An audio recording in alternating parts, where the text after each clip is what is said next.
Magandang araw sa inyong lahat dyan. Sa mga nanonood nito, alam ko na nandyan kayo dahil sumusuporta kayo sa tatay ko. Birthday niya ngayon, masaya ako, nakasama ko kayo na mag-celebrate ng birthday niya.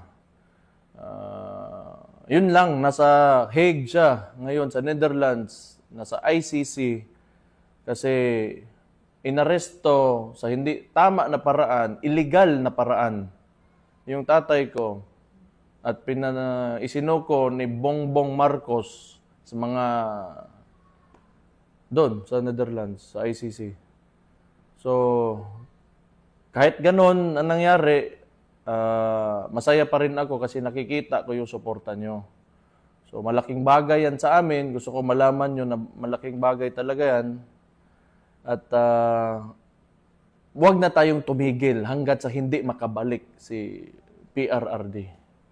Kailangan malaman talaga ng administrasyong ito na hindi tayo pumapayag sa ginawa nila. Yun lang. Again, gusto ko magpasalamat kasi kung hindi dahil sa inyo, wala na ako lakas. Mahirap din yung sitwasyon. Alam ko, marami tayong nasasaktan ngayon dahil sa nangyari, pero mahalaga talaga na lumaban tayo. Hindi pwede na tayo ay magpapatalo lamang. So, kailangan ipakita natin na hindi tayo talaga pumapayag. So again, maraming salamat talaga sa inyo. Marami kayong oras na pwedeng ibigay sa ibang bagay, pero andyan kayo ngayon, andito kayo, nakikinig sa akin. Wala akong masabi sa inyo. So, mahal na mahal ko kayo dahil sa pinapakita niyong suporta sa tatay ko. So, isa pa, dahil ito ay resulta ng tingin ko na sobrahan ng politika ito si Marcos dahil tingin ko takot talaga sila na tumakbo yung kapatid ko sa 2028 kaya maraming mga movements o mga kilos sa politika laban sa pamilya namin na ginagawa ng administrasyon.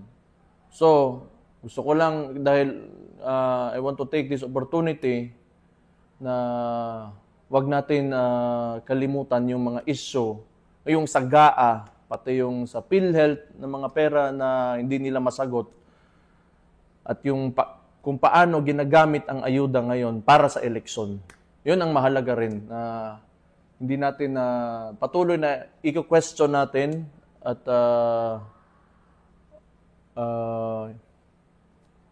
bigyan ng pansin. So, yun lang sa lahat ng kasama namin ngayon na nagse-celebrate ng birthday ng tatay ko.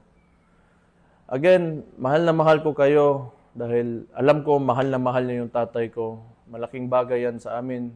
So, thank you very much and God bless you all and mabuhay kayong lahat mga Pilipino.